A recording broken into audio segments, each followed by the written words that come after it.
Kalau kita ngomongin keris, apa sih yang langsung muncul di kepala kalian? Mungkin belati kuno ya, atau pusaka yang katanya punya kekuatan magis. Atau mungkin cuma aksesoris di baju adat Jawa.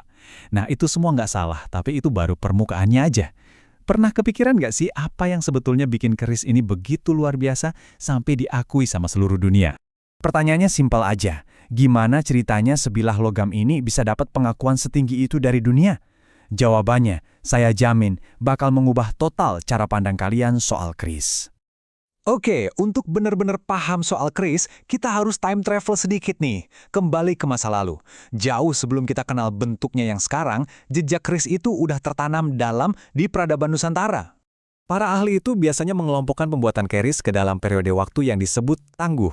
Perjalanannya itu panjang banget, lebih dari 1000 tahun, dari zaman kerajaan Medang dan Kediri sampai era modern di Surakarta.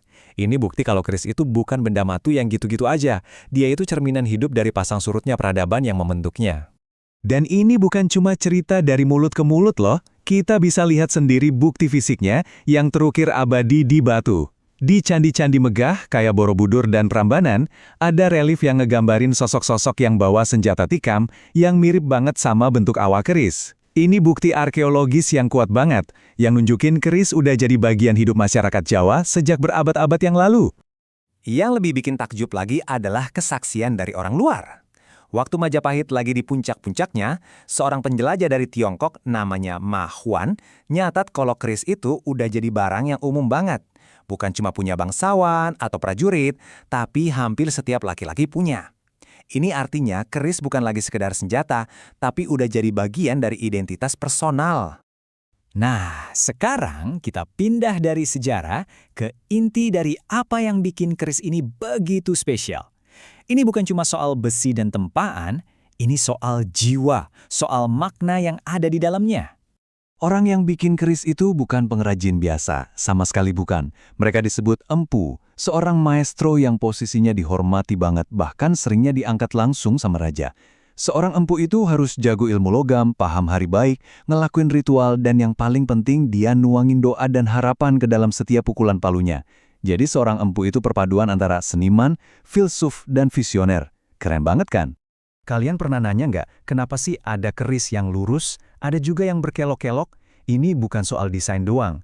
Keris lurus itu simbol dari keteguhan hati, pendirian yang kokoh, dan ketegasan. Sementara itu, keris dengan luk atau lekukan itu ngelambangin dinamika hidup yang kadang naik, kadang turun, butuh fleksibilitas dan kemampuan buat beradaptasi. Jadi bentuk bilahnya itu cerminan karakter si pemilik. Membuat keris itu sebuah ritual yang sakral.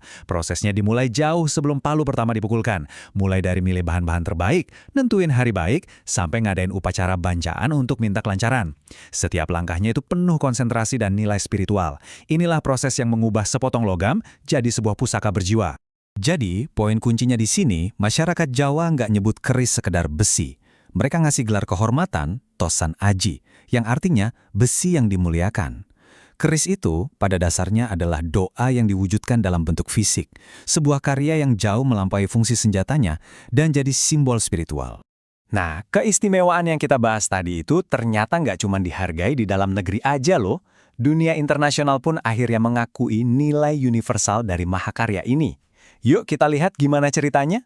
Coba ingat-ingat, tahun ini, 2005, ini adalah momen yang sangat bersejarah buat keris di panggung dunia. Kenapa? Karena di tahun inilah segalanya berubah. Tepatnya pada 25 November 2005, UNESCO secara resmi memberikan keris gelar yang super prestigious ini. Ini bukan sekedar penghargaan biasa. Ini adalah pengakuan bahwa keris itu warisan berharga buat seluruh umat manusia, bukan cuma milik Indonesia. Lantas, apa sih yang bikin UNESCO sebegitu terkesannya? Ada beberapa alasan utama. Pertama, ini adalah kerajinan kuno yang ilmunya terus diwariskan dan hidup sampai sekarang. Kedua, teknik pembuatan pamornya yang luar biasa rumit dan unik. Ketiga, nilai filosofis dan spiritualnya yang dalam banget. Dan terakhir, perannya sebagai simbol identitas budaya yang sangat kuat. Dan ini ada perbandingan keren buat ngasih gambaran betapa uniknya keris. Kalau kita bandingin sama pedang-pedang terkenal dunia kayak katana dari Jepang atau pedang Toledo dari Spanyol, anatomi keris itu jauh lebih rumit. Beberapa sumber bilang ada lebih dari 30 bagian atau ricikan yang masing-masing punya nama dan makna sendiri. Ini benar-benar puncak dari seni tempa logam.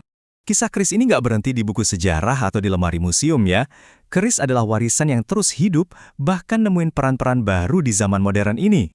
Jangan salah, di zaman sekarang ini peran keris malah makin beragam. Dia jadi kelengkapan wajib dalam upacara adat, jadi simbol status yang bisa dilihat dari bentuk warangka atau sarungnya, jadi incaran kolektor internasional, dan bahkan ramai dibicarakan di media sosial sama anak-anak muda. Warisan ini terus beradaptasi dan tetap relevan. Dan ada satu evolusi yang penting banget nih. Setelah pengakuan dari UNESCO, istilah keris Indonesia jadi semakin kuat. Keris nggak lagi cuma terikat sama identitas daerah tertentu, tapi udah jadi simbol yang merangkul dan mempersatukan keragaman budaya di seluruh Nusantara. Pada akhirnya, inilah kesimpulannya. Keris itu adalah sebuah narasi yang utuh. Dia bercerita soal kemajuan teknologi, struktur sosial, spiritualitas, dan seni sebuah peradaban. Dia adalah saksi bisu perjalanan panjang sebuah bangsa. Keris udah menjaga sejarah kita selama berabad-abad. Sekarang, pertanyaannya dibalik, untuk kita.